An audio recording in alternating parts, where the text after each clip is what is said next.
Hello, everyone. In this week's personalization outbreak, we switch from healthcare to education. Last week, Terry Fontenot took us inside the mind of a healthcare leader during times of crises. Now, this week, our guest will take us inside the mind of a head of school and share the implications of how the COVID-19 pandemic is forcing real-time reinvention of educational institutions. Patrick Mchonett is the head of school at St. John's Episcopal School in Rancho Santa Margarita, California. Patrick is a sports enthusiast, but his true passion is teaching and education. During his college years, he was the only English major on the football team and would oftentimes help his teammates with their papers and thesis. Today, Patrick will share some of the challenges and opportunities that educators are encountering right now and how this crisis will influence the evolution of education moving forward.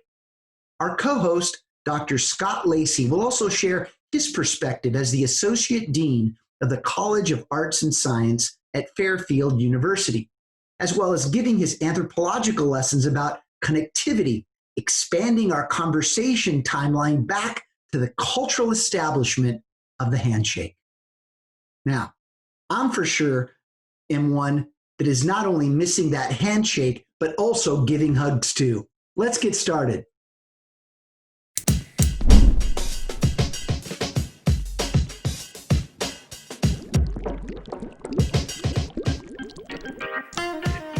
You are listening to Personalization Outbreak, a podcast about the collapse of traditional corporate standards in today's more personalized world. I'm Glenn Yopes. I'm a leadership strategist, author, contributor to Forbes, and founder of the Leadership in the Age of Personalization movement. On this show, I'm interviewing executives across multiple sectors to find out how the balance between standardization and personalization can exist. I just got to know Patrick about 10 months ago, and it feels like years. In fact, I think you'll feel that way too. You know, when I first met Patrick, he started by telling me that when he attended Claremont McKenna College, that he was the starting center of the football team. Now, Patrick, tell us about your football career and how did this influence your educational aspirations? Oh, goodness. I don't know how many heads of school there are that have a former football background, but the team sports were a huge part of my life growing up, and I was lucky enough to be able to continue that on in college. And not sure if Scott, you know much about Claremont McKenna, but it's a school that's pretty well known for its economics, government, and international relations programs. So naturally, I was an English major, and I was the only English major on our football team. And I found myself oftentimes after practice meeting with guys and helping them proofread their papers or editing their theses or anything like that. And I think that's probably one of the points where that seed of just really enjoying teaching and helping others from an academic standpoint started up. And I just really enjoyed it. And while I was a student there, my work study job was working in their admissions office, and that got me into working in college admissions after I had graduated. And from there, I was lucky enough to move over to working at the high school level at a school called Phoenix Country Day School in Phoenix, Arizona, which is my hometown. And spent the last 12 years there before coming out here to St. John's and taking this position as head of school. And so I try at every now and again to shrug off the fact that people laugh at me when they say you played offensive line, because I'm not 275 pounds anymore. But I think that mentality of just really working as a team and having a singular mission, whether it's moving the ball down the field or taking steps into these unknown times here from a school standpoint, that's why we get into things like education, of this desire to work with and connect with others in real, genuine ways. So still a big football fan, but I also never let my son play tackle football. So you got that going for you too. Yeah. Well, thanks for connecting that dot, because I never asked you about that, and I can see how it makes sense. So talk about team sports. And I'll bring it down a little bit because it's clear that, we've all been affected by this COVID-19 crisis. And it's been one that it's affected us all in such a deep, at such a deep personal level. And as I've heard one say before, it's a crisis where no one was and has been exempt. So I know one thing that you and Scott have in common is that not only you're in academia, but you've had to turn your institutions overnight into full-time online institutions. How's that been? I mean, what have been some of the key learnings, Patrick? Those things that maybe you would have wished that you would have been better prepared for. And just as importantly, what have been some of the new innovations and or the accelerated thinking that has emerged from this process? God, I could spend the next few hours on that question alone. It's been challenging and exciting, and I think at least in our case, we had the benefit of trying to watch the coming storm, so to speak. Being in Southern California as early as late December, early January, I remember coming home from work and speaking to my wife and saying to her, "We're gonna have to close the school," and she was like, "No way, this couldn't possibly be." But as we continue to watch things and see how the Pacific Northwest was impacted, moving down south through the Bay Area and then to LA, it allowed us as a community to really read those trend lines and say, "Wow, this is going to be happening." So when we closed in early to mid-March, we had already been planning on it for a couple of weeks as an administrative team and talking to our faculty and having frequent face-to-face conversations with our faculty around how we're planning and setting our standards for what's to come. I'm also really blessed to be a part of a community that innovation is a key part of our school's mission. It's stated in the mission that we always try to balance tradition and innovation. And that as a school community, we've overgone a number of changes over the course of recent years. So there was already some good evidence of a growth mindset amongst our faculty and staff. Mm-hmm. But I'll admit, it threw everybody for a loop the minute that we said, okay, we're going to do all this, and now we're going to do it online, and we're going to do it through video conferencing. And it's going to have to also engage 4-year-olds or 14-year-olds, and how to do that in an age-appropriate and developmentally appropriate way.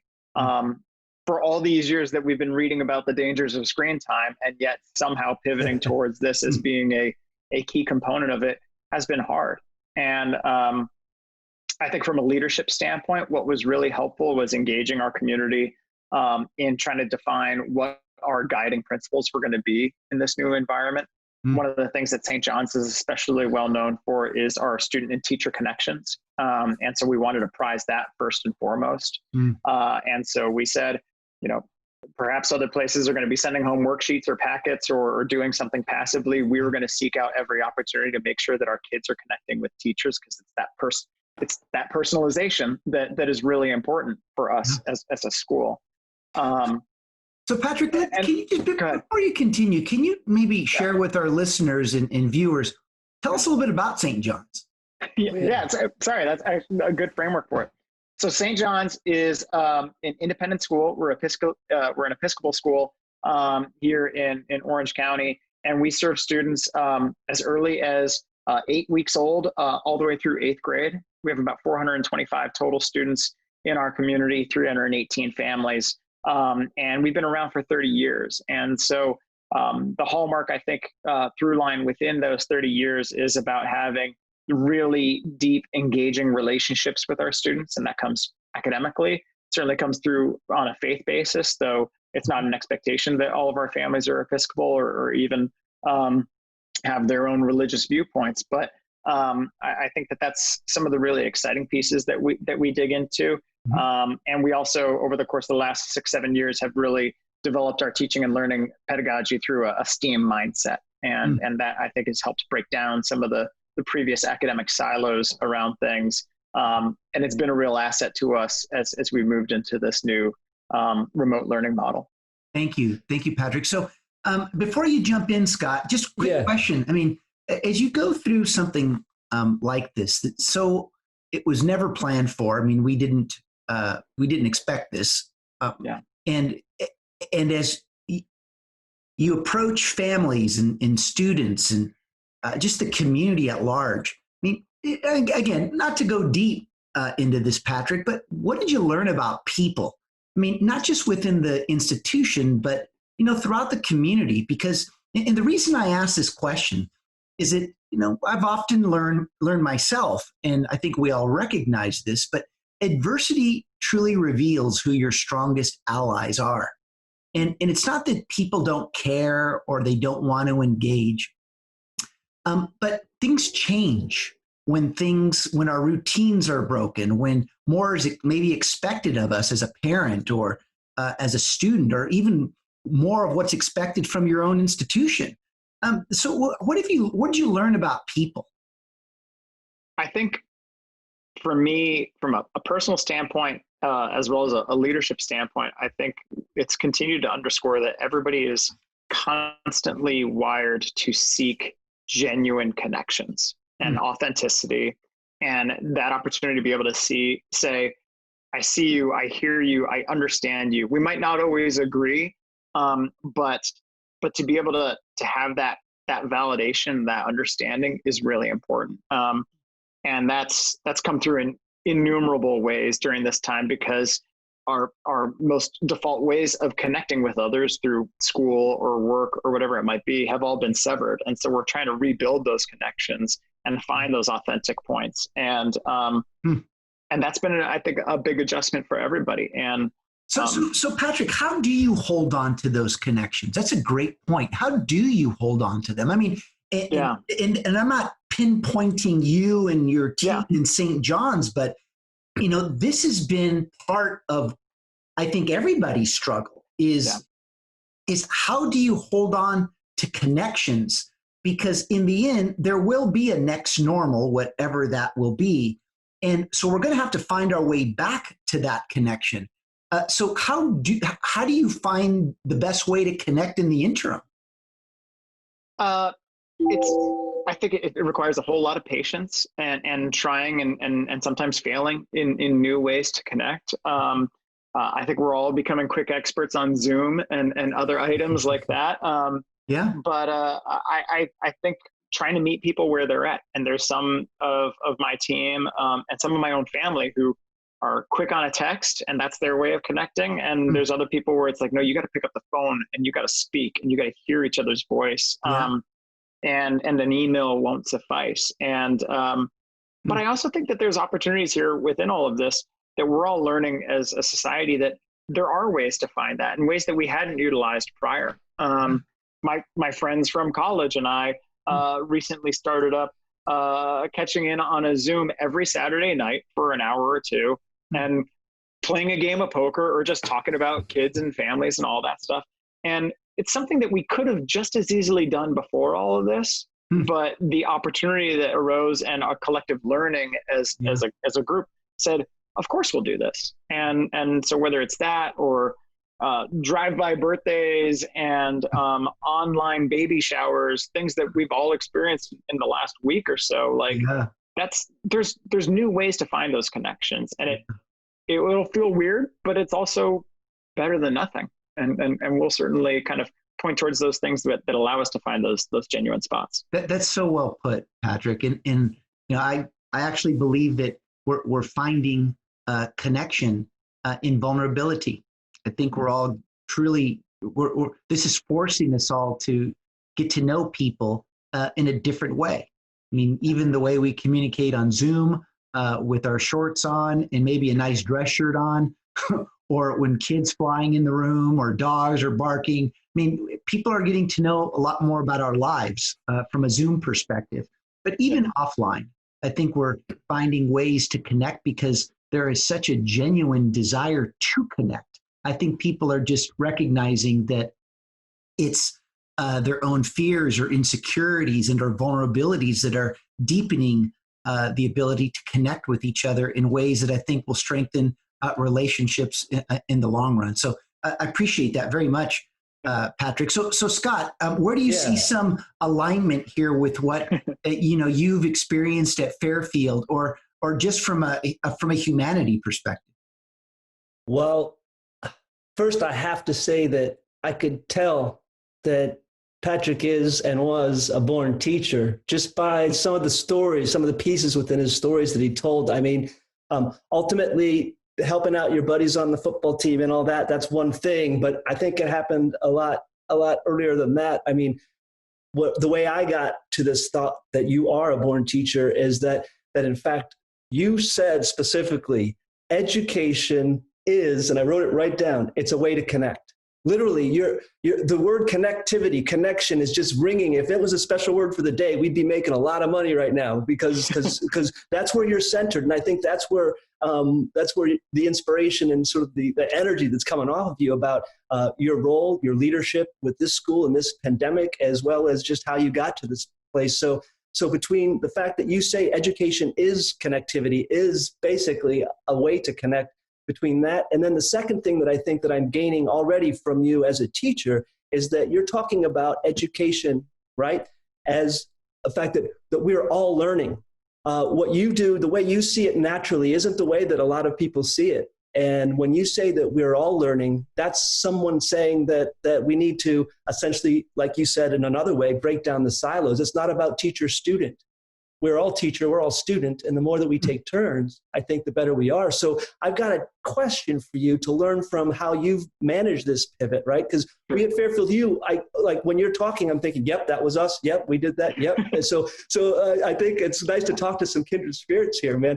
But thinking about this, if interconnection and connectivity is such a crucial part, if not the actual whole role of education, we're very new at this Zooming, and we're very new at online learning as the mode, as opposed to a mode or an alternative mode.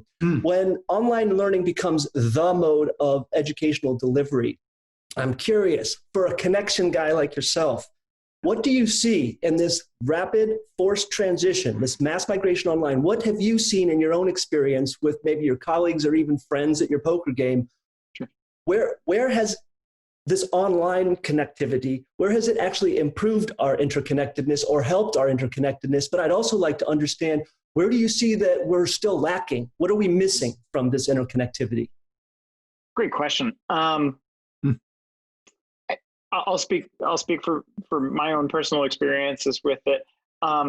It has definitely forced it to become more deliberate, that there's not just that opportunity to be able to walk past a colleague in the hallway or pop into a classroom when I see something neat going on, and find those moments where as an educator, I really kind of fill my bucket and get excited interacting with kids, where now I have to say, all right, I've got my 2:00 Zoom meeting where I'm going to connect with our admin team, or I'm going to go jump into this classroom that is happening and watch that class taking place. But there always has to be an active choice at this point.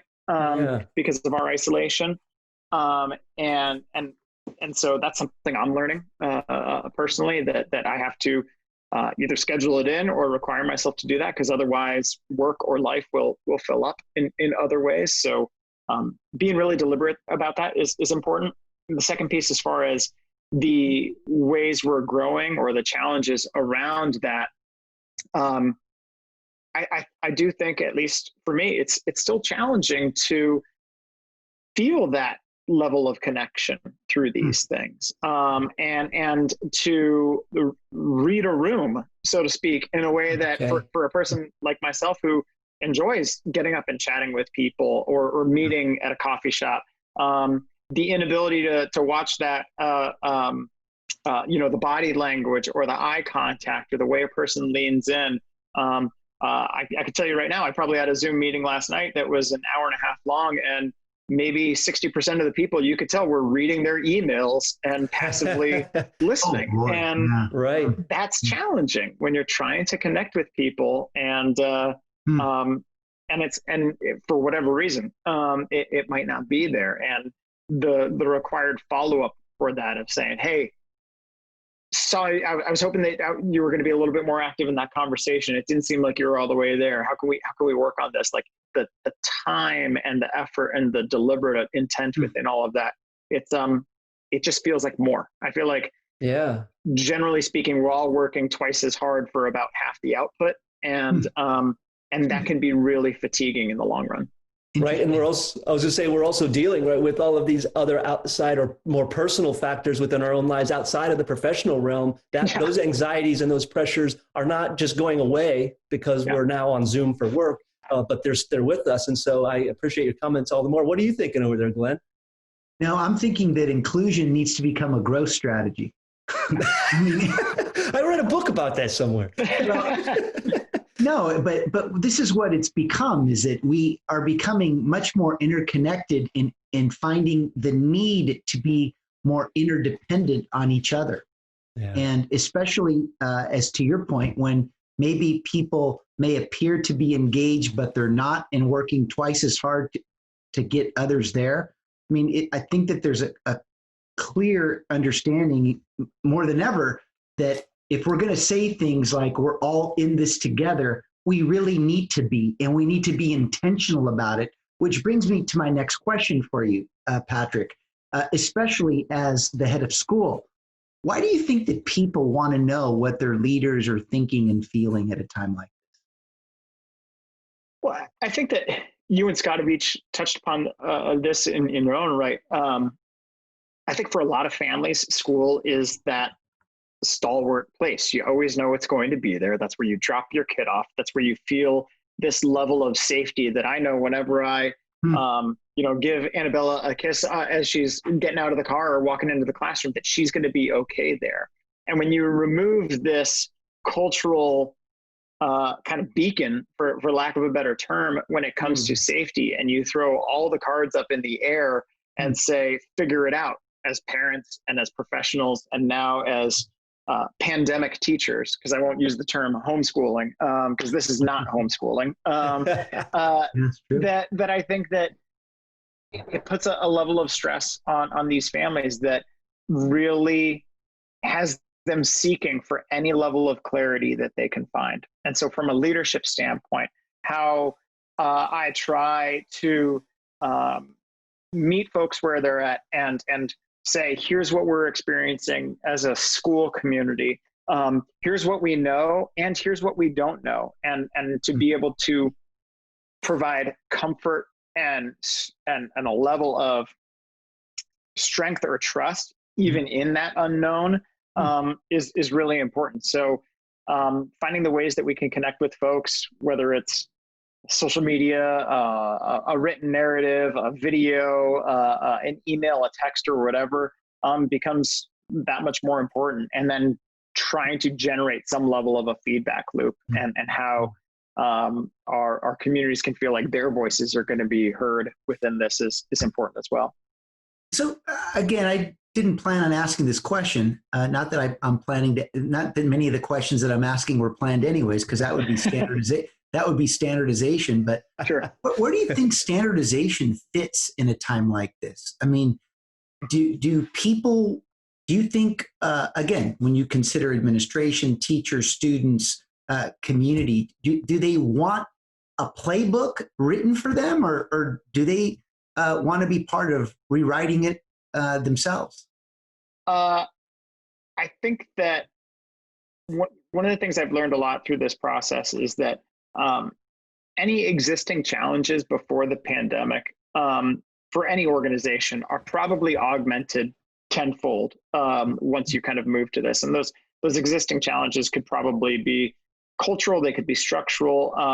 And I found that the points where we've faced some key challenges have been around those instances in which standardization was the norm or the expectation, where just tell me what to do and I will do it, in lack of any certainty, is a really tricky mentality, because, and Scott, perhaps you've seen the same at Fairfield and elsewhere. Teachers are really well-meaning folks, and they will run through a brick wall if you ask them to, but sometimes you have to ask them to. And how do we empower those around us to move beyond just here's the playbook to how can you be the architect of whatever this new normal is going to become? that's really important. And that's an ongoing challenge, I think, especially when you think about the mechanisms by which we're trying to do that in Zoom meetings and remote connections. Patrick, could I ask a quick question? Like, as a leader, how do you communicate to rule followers as a rule enforcer to break the rules? That the new rule is now break the rules.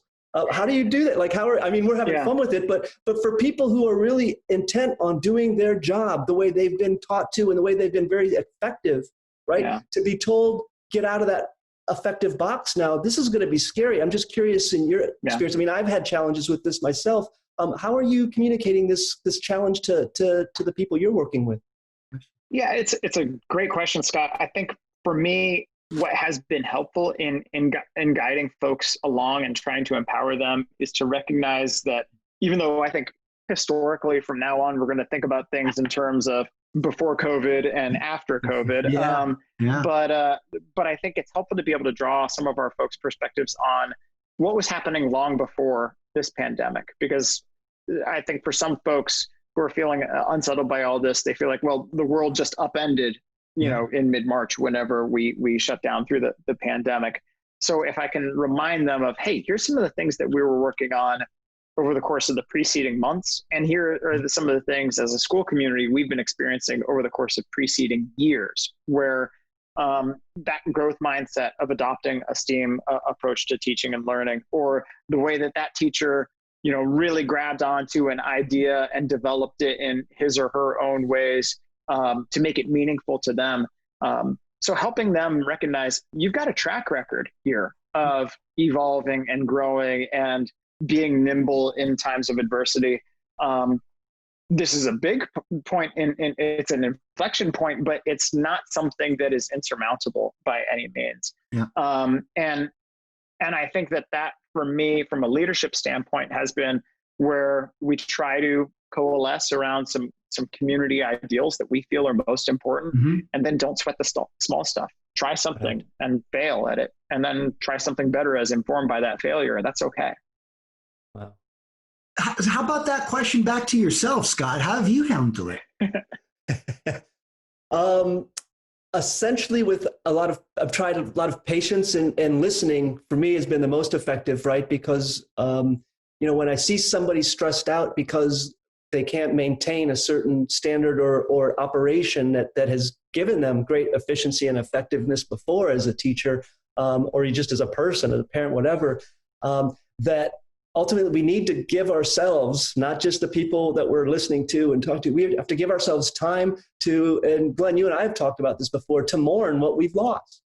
And that there's old lectures that I used to love giving that just don't work anymore. And it's okay, but man, I love those lectures. Why not, right? But being able to take a moment to talk that and express that, this does kind of suck because I miss that. I kind of like that vibe. I like that dependability. I like that routine. It was actually comfortable for me. And so I'm missing that.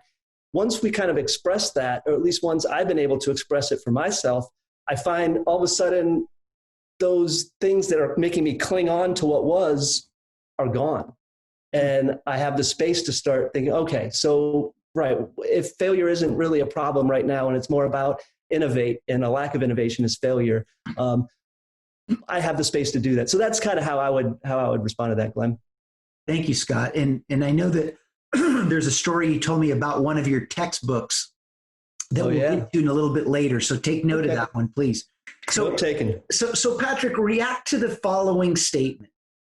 Knowing something's right isn't enough to start doing what's right.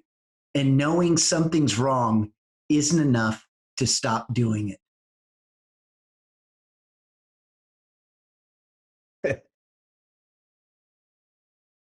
It's a great prompt. And I think that it's one of those things that, as I try to, at least from a leadership standpoint or even from a personal standpoint, I try to hold closest the things that we as a family or as a community feel are right for us, and always moving towards those things. In the instances that we fall short or are too afraid to do that right thing or are too thrown off by the, economic variables or whatever else.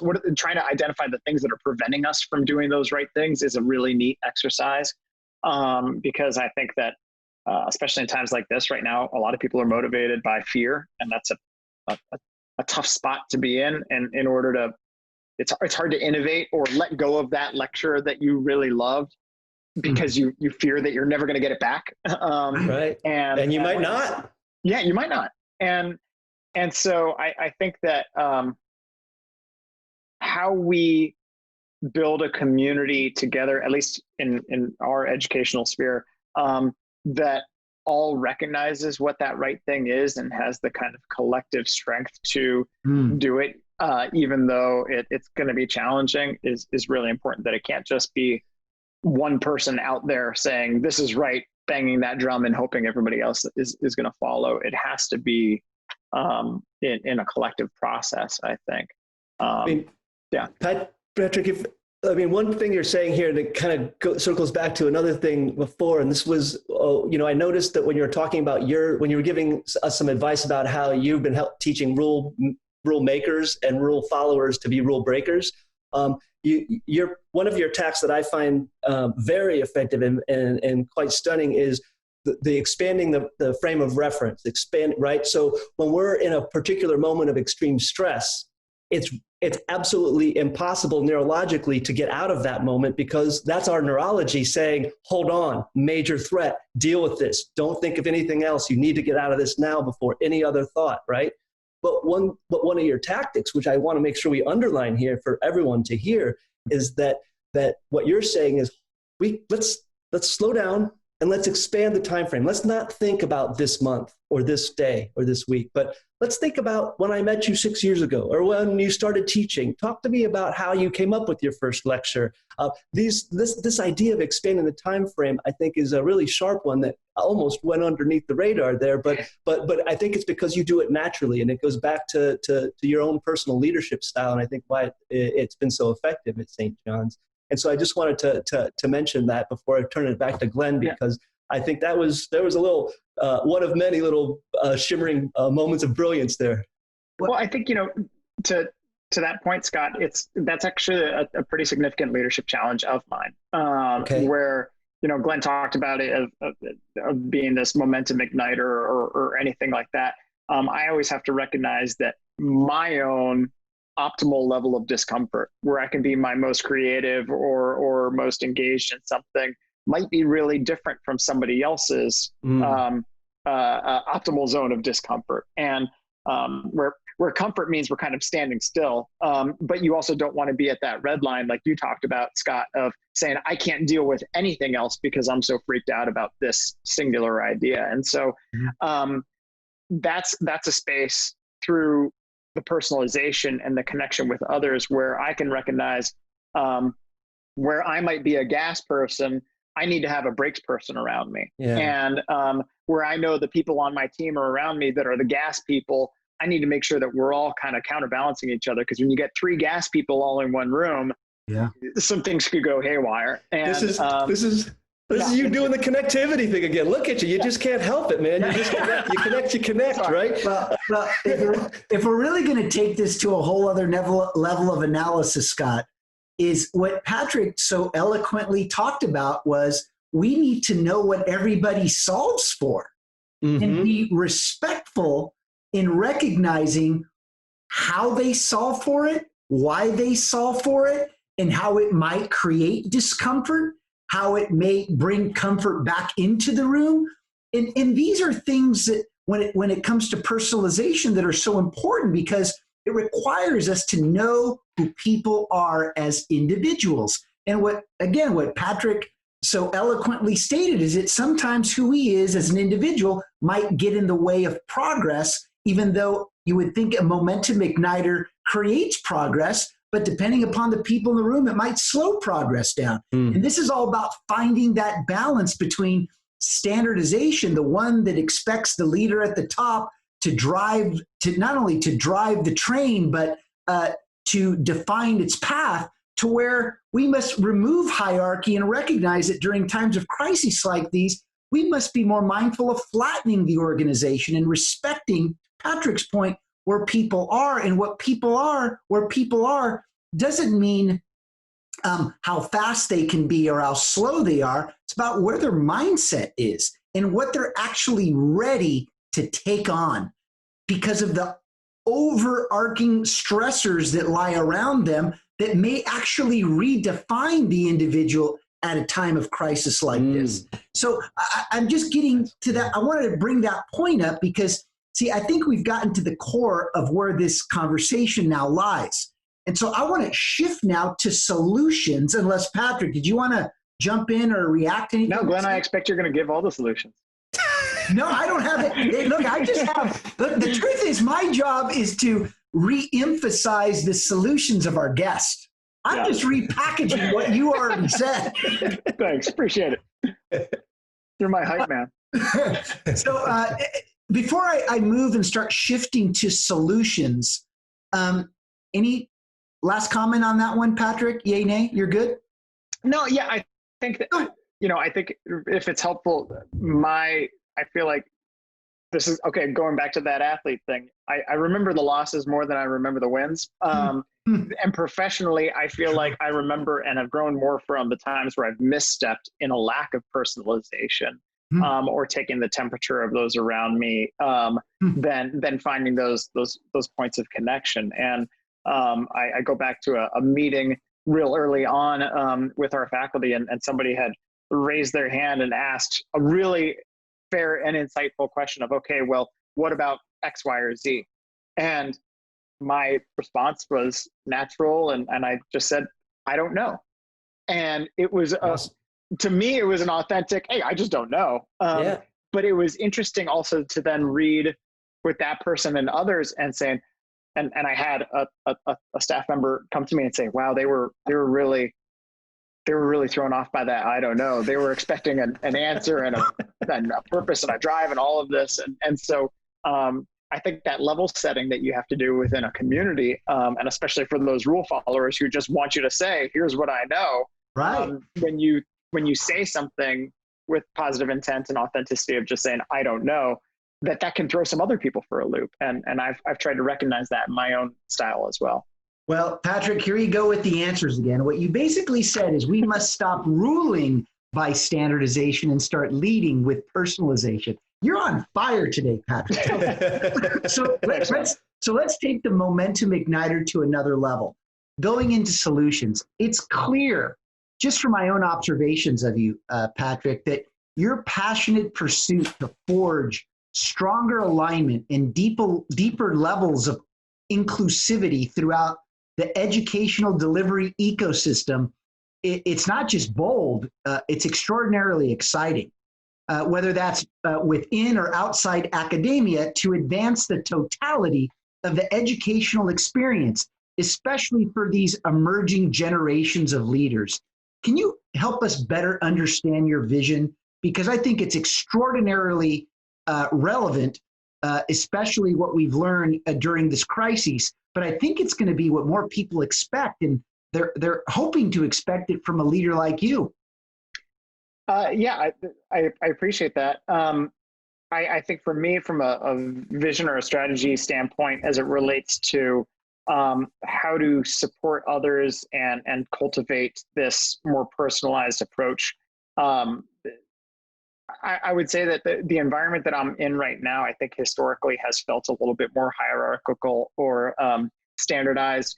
And it's my job as a head of any organization to reflect the values of that organization. And those values ideally are being owned and shaped by all the members of that community. So it could be students, it could be parents, it could be teachers, it could be our support staff members. And so how we engage each of those constituencies to feel like they're being valued, heard, and understood is really important, especially at times like now where the rule book is out.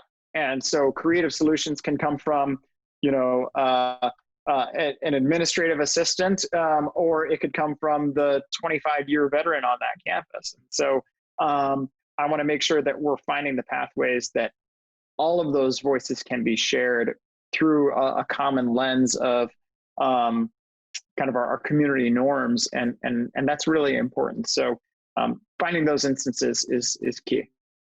So tell us a little story about a student.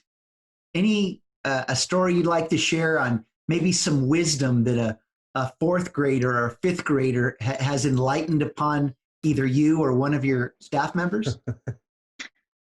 Gosh, I have a whole lot of funny stories of things that have gone wrong in student Zoom meetings. Never inappropriate, but just hilarious with the things that kids will say. I think for me, one of the things that I brought to the school when I came in is I start out each day at the front of the school and shake every student's hand as they're coming in through the doorways, and get to know their names, say, hey, nice job at the basketball game last night, or I heard you did really well with your history presentation, or whatever it might be.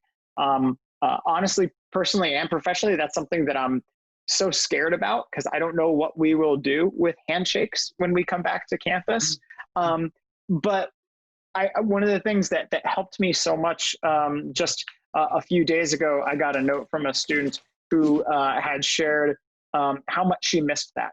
And that process of coming into campus every day, where you know, it's the beginning of the day, so everything is positive and optimistic, and to be able to connect with that smile is really important. So when she shot me that note and said, you know, I miss our handshakes and hope everybody is doing well, that meant a lot, because that student, and I would never ever take credit for that action. She's a great kid. But that student becomes that type of person who values a handshake through the modeling that is happening from the adults around them. And so when somebody says, I miss handshakes, or, you know, Mr. Mchonett is out there playing volleyball with us at a break or whatever, I hope that they see that as an opportunity to model that connection with each other, because people are all worried about kids these days and their heads being down in phones or social media or whatever else. And they're highly, highly perceptive individuals. And those little moments mean a ton across every age level. So that's those are the things that I think most fondly on, and what I miss most right now of not being on campus. I have a challenge for our guest, Glenn. I have a challenge here. So solution man. All right, Patrick. Well, sure. You're telling we moved to solutions, and again, it's about the connectivity. You went straight to the handshake, saying, "Here's how it happens." Right? Glenn was asking for a story, and you were thinking back about how you do that connectivity, right, with your students, and you did the whole morning thing right there. You're like, man, like can't do the handshakes, but I have good news for you. I'm gonna bring in some anthropology, and I'm gonna do what you do to you, like what you do to your faculty. I'm going to do this to you right now. Great. I'm expand the timeline. All right. All right. So here's the timeline. Let's expand it not by just pre-pandemic, post-pandemic, but let's go pre-pandemic to why there even is a handshake. There's a lot of sort of cultural history around this, but this is generally a human phenomenon across the world. But one of the key theories that about the handshake and what it's there for is that it actually goes back to a time well before guns and other things, when sharp objects like knives were probably pretty much the threat in terms of person-to-person violence. And that the way that I would run into a stranger in a market in an era well before social media would allow me to research people beforehand is I hold out my hand, they hold out their hand, we shake, we realize we're not carrying, we can progress to connect in a way that is positive. So what I'm going to suggest is that if handshakes can evolve, right, from being are you going to hurt me? Am I going to hurt you? To that's really what you're doing with the kids is the same thing, but it's just grown in terms of its metaphor. Don't you be afraid, right, to realize that this is going to evolve even further, and the handshake will still exist, but it's going to be up to you to figure out what that handshake is, and I can't wait for you to tell us. As soon as I figure it out, I'll share it. Yeah. Well, again, follow the advice that you've been given that we hear about that's so awesome, and that is, think out of the box, right? There is nothing wrong. You can mess up and try a whole bunch of times, but I can tell just by who you are as an educator and as a person, right, that you're going to find it, and you won't even need to try to find it. It's just going to happen. So just go with the flow here and just realize your brain's already working on it, and so is your culture. And this too will evolve, my dear friend. Appreciate that. I'm glad. You bet. Thanks for the support. In fact, would you give him your theoretical perspective on flow when you say go with the flow? Because we've always dealt with fight or flight, but explain what flow is. So the short of it, and Glenn, you can kind of do this if I'm going too long here, but ultimately the short end of it is that biologically, right, we're kind of hardwired to, when we're in an era of an unknown space, right, whether that's physical or inside our own brains, let alone this pandemic thing here, we are hardwired for millions of years, right, as upright walking apes, 7 million years, to fight the unknown or to flee from it. And that's, I think, as soon as we think about that, we can think of people in our lives that are currently right now fighting this. This doesn't exist. I'm going to go out there. I don't need no mask. And then there's going to be people that flee and they go to their house and they never leave. Most of us are somewhere in between, but we take turns being fighters and fleers. But one thing Glenn and I have discussed is that thanks to not just our biological DNA, but to use a metaphor, our cultural DNA as pretty conscious apes, upright walking apes, that we do have, our cultural DNA has evolved or created a third option that I don't think we're not able to accept it yet, or at least accept it as okay, and that is flow. And flow isn't running from it. Flow isn't fighting it, but it's literally just giving it time to get to know it, to understand where you are, to actually realize that you're not in a regular place, but there might be things that can help you here. There might be things that can hurt you, but don't make assumptions. Find your safety, but flow. And ultimately, your environment, as it has done for our species for 7 million years, will help us to find the right adaptation to keep us all alive. And that's just not you and me, but it's the generations that you and I will never, ever get to meet. Does that help, Glenn? I'm getting shorter with that. No, it's really good. It's good. So let me give you try to paint this picture in your mind. Imagine 1,000 people being asked to do the same thing, be as efficient as possible, and they're all accountable for one particular outcome. And then imagine those same 1,000 people being given the room to do things on their own terms, where the outcome goes well beyond the anticipated or expected result. See, the first is standardization, and the second example is personalization, and what will really be an environment of healthy chaos. The reason I share this is that that's what I actually believe will be part of what's next. Isn't going to be everyone in a straight line, super efficient, all this order. There'll be a lot of healthy chaos, a lot of disorder that would have been very uncomfortable pre-COVID, but post-COVID, it'll be part of what's going to be required. And that's going to require us all to flow a whole lot more in feeling comfortable with. That's just a perspective. So anyway, let's move on. Okay. Patrick, and we're going post-COVID right now. Let's think about the future. Sure. What do you think of this notion that academic institutions need to rethink not just their market, but their mission? I think that I'm not 100% on board that it has to be an automatic, that everything is just going to be thrown up in the air for academic institutions. And I say that as a person who very deliberately works in private independent schools. I think that there's room for multiple models. Yeah.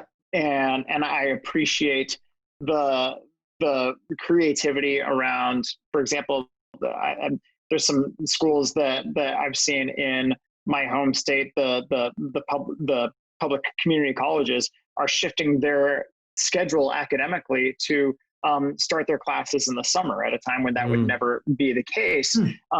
Because why are we holding on to this old agrarian model of you need to be off for the summer so you can go out and harvest? And so that I think is really neat. But for me, from a private independent school model, one of the things that I really like is that it should be an opportunity for us to further cement our mission. So there's always going to be a reflection on it. And there should always be a constant reevaluation of why do we do what we do. And And I think in our purposes right here, we're not saying that every child has to go out and go be a rocket scientist. We're just trying to support from the infancy through 8th grade the habits of learning and how we can do that in the best possible ways so that we're opening more doors for our kids than closing them. And thankfully, that's part of the reason why I'm working at the school that I work at, where we are supporting our kids' intellectual growth, their personal growth, their relationship through faith, you name it. And so I don't think it should be a cause for every institution of education to change their mission, but it certainly is forcing us all to think about what is it that we're doing, why are we doing it, and in some cases, what's the value proposition of that, and how are we making sure that we're justifying the investments that we're asking out of our families on a daily basis. If you're pure in all those courses, I would hope that we would have people clamoring to come in and join. I love that. I love that. Scott, did you want to react to that? Wow, so many things to react to. Yeah, I mean, the thing I love the most that I would like to react to and kind of hear how maybe your school's curriculum might have already been shifting in that direction, because I would feel under your leadership it would be.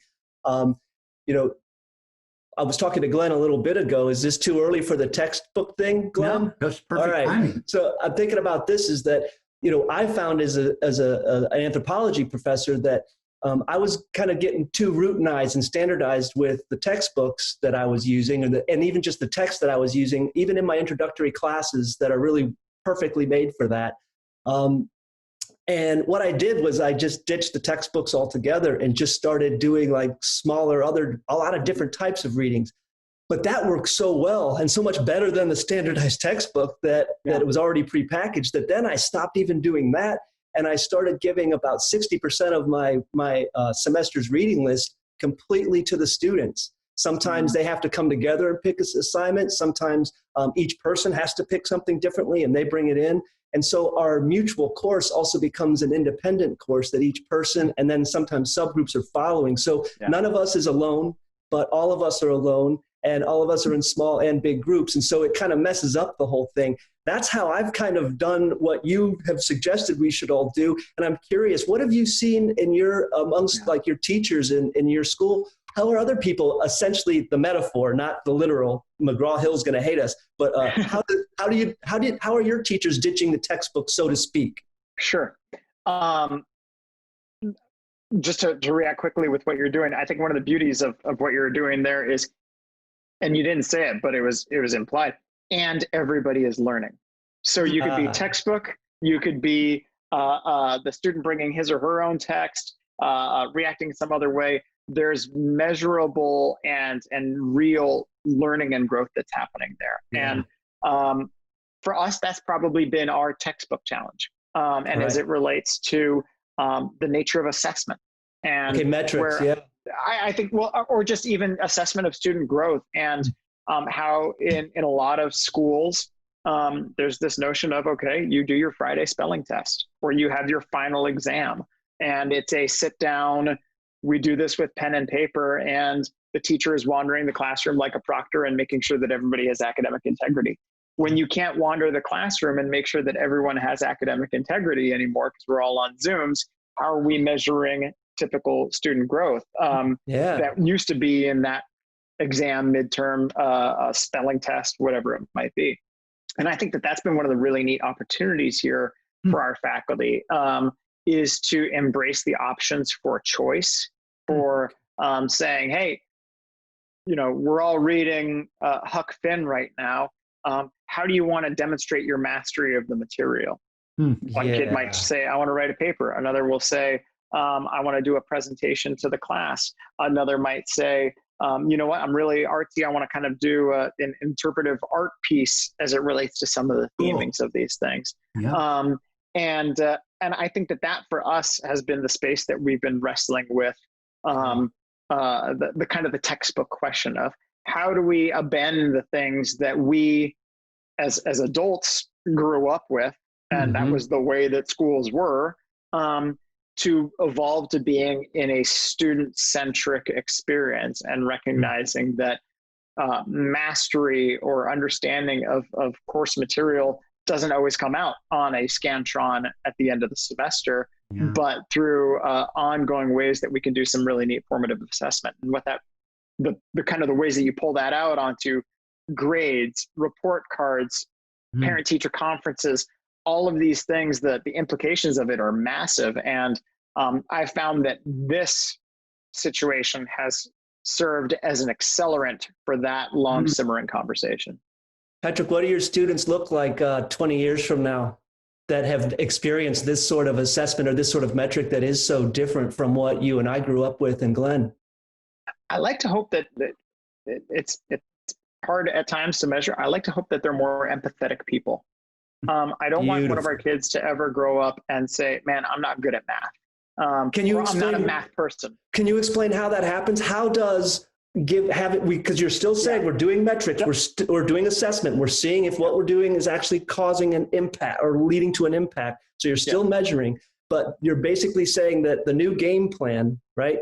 The new strategy book is not a directive, but it's a big assortment of options. Sure. And one of them might be other, right? So let's pretend that that's the way it is right now, that the post-pandemic, that's where we're at. And at your school as a leading innovator, you found a way to do that. How does that lead to an empathetic soul that will carry that with them for 40 to 80 more years? Sure. I think because at some point when that person was a student at St. John's, they realized that the adult in the room looked at them and said, how do you want to engage with this material? Not how do I want you to engage with this material, but how do you want to, and demonstrate your own understanding. And my hope is that that connection with that adult, sorry, buzzword, but allows them to kind of grow up and say, I want to feel those genuine connections with others, and not say that you have to fit into this box of, this is how we measure this, but show me how you can do your job, be a part of this team in the ways that are unique to you. Those are the seeds that we're trying to plant right now. And I hope, like you said, in 30 years from now, that empathy of being able to recognize where others are for who they are and not what they're not, or how they're performing against some standardized measure is going to make for a better and more happy and more collaborative world. Wow, boy, this is a powerful discussion, and it's nice to just listen. And no, really, because these are the types of conversations that we need to have more of, because it's so easy to fall back on the things that we're comfortable with. And one of the things that I wanted to mention to you, Patrick, and you could already tell from this, you'll have a greater respect of his humility. But that book that he threw out was the book that he wrote.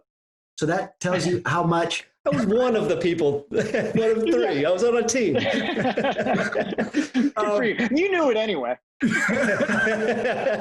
Yeah. But anyway, I think that's very telling, because people always want to hold on to what made them relevant in the past for the future. And in this case, what Scott is saying is that he wants to learn from those from a different lens, because his lens maybe became outdated, even though it really didn't, if you know what I mean. Well, Glenn and Patrick, you want to know one thing I've noticed in terms of my relationships, talking about connectivity, because if education is a way to connect, let's remember we're not trying to educate, we're trying to connect. That's the real goal. Education is the tool. One thing I've noticed by taking this approach that you're fostering at St. John's is that as soon as I kind of stop doing my stuff and using my past and my stories and my books and my articles and my stuff in the classroom, the more students were talking to me like a person as opposed to an authority. The more they were willing to offer up their own ideas, whereas before, without even me knowing it, I was instructing them to defer. I am the expert. I literally wrote the book, so you better read it, and I'll know if you didn't. That changed the whole demeanor, and it really has reinvigorated. I've always been a person that loved teaching, just like you, even when you didn't know you were doing it. But I tell you what, I love it a lot more now, and it's a lot more fun. And I feel like I could have had a lot more fun in my career if somebody would have helped me with this earlier on. Yeah, thanks for sharing. That's a huge point of just finding those genuine points and letting go of that control and embracing the flow that you discussed earlier. Yeah. That helps all of that facilitate so much more smoothly. So Patrick, what do you think, and we're going to start wrapping up, is what do you think about these terms that have become very popular in corporate America, unlearning and upskilling? I don't know if those terms are used in academia, but given based upon what you know now, yeah, what do you think about those terms? Unlearning specifically just rankles me, only because I recognize that it's pointing to this notion of standardization in a person's past or the way in which schools or other things kind of operate.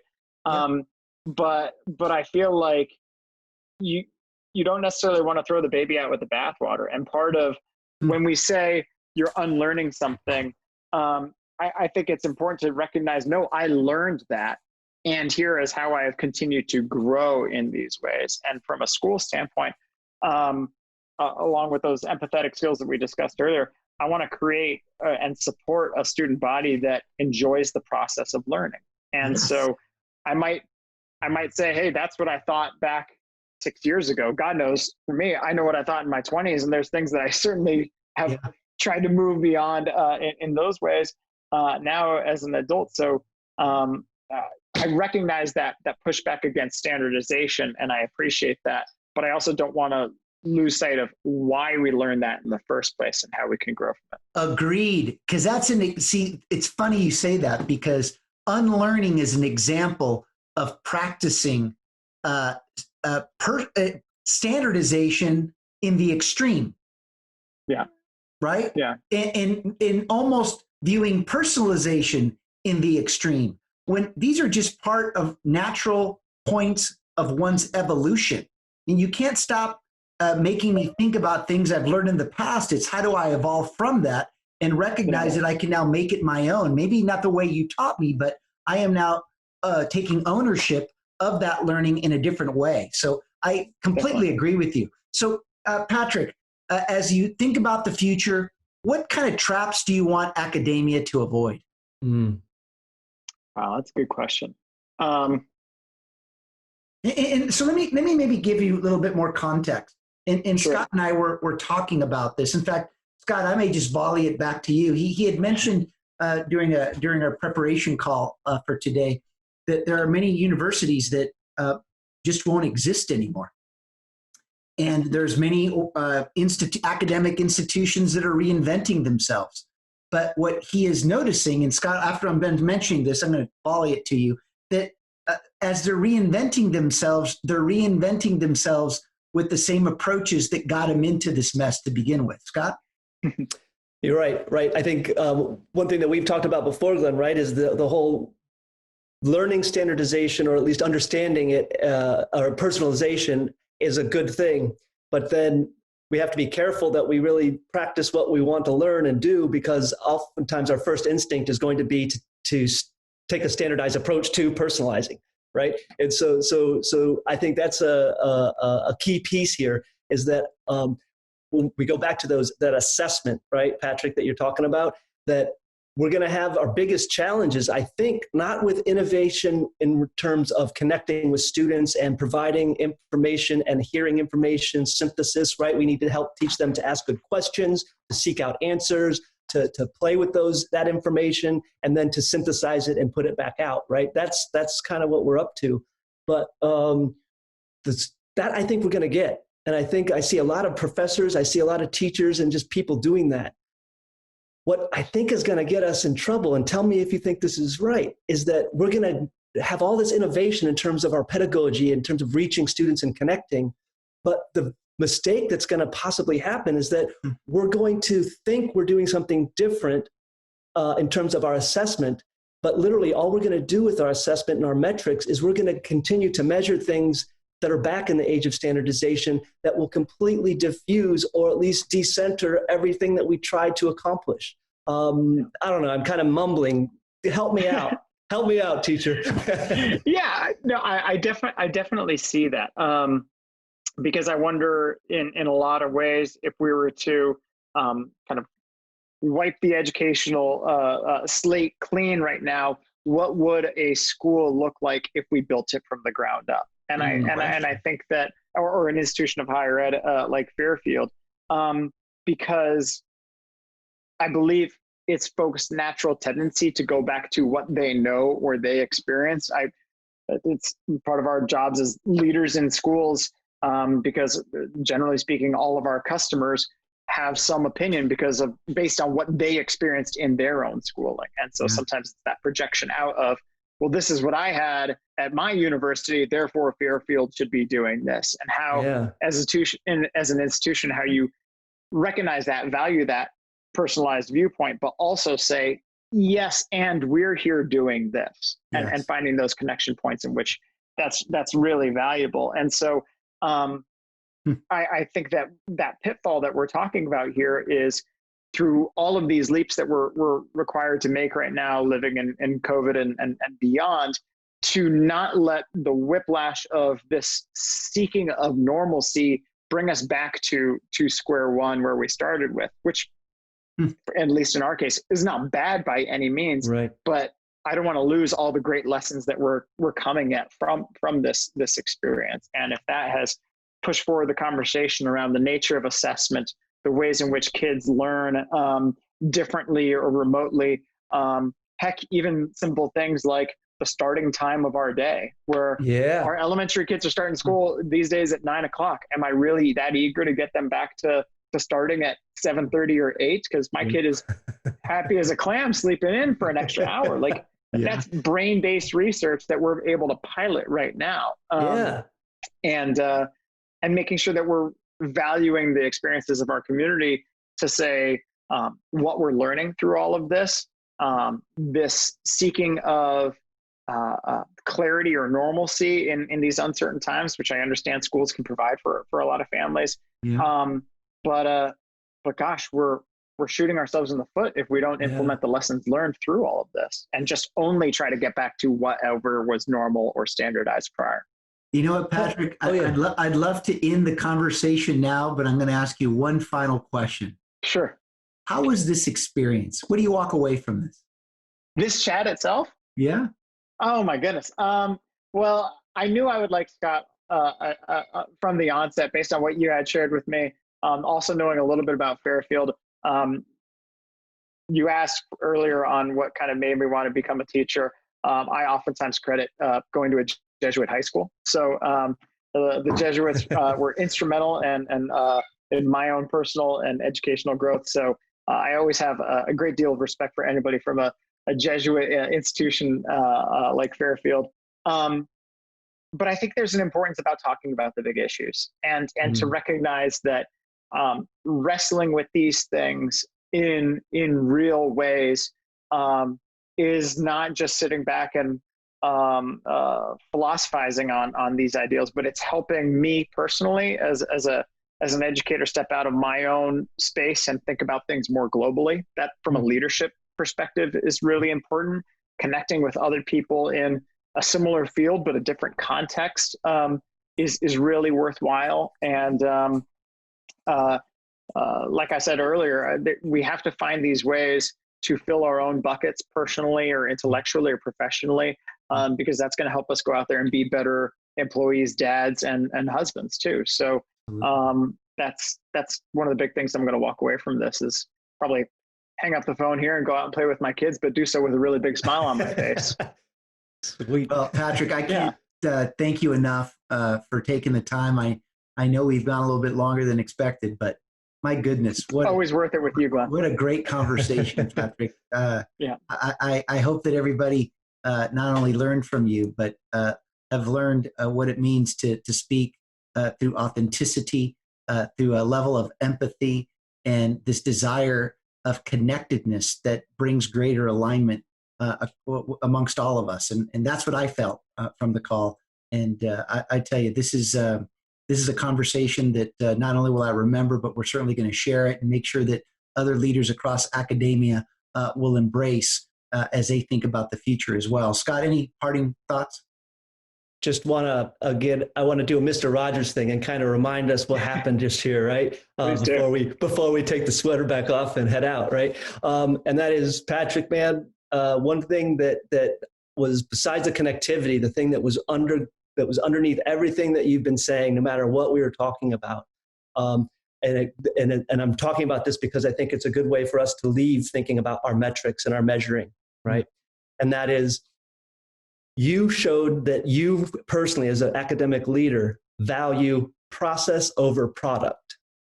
Meaning what we have been measuring all along, not just in corporate USA, but also in academia, has always been outcome or product. Can they do this? Can they do that? Are they, right? So, and we go through workshops, even as people in the school for 40 years or teaching for 40 years, they're still being workshopped about measure. And this is how you measure better. This is how you measure better. But it's always focusing on outcome or the product.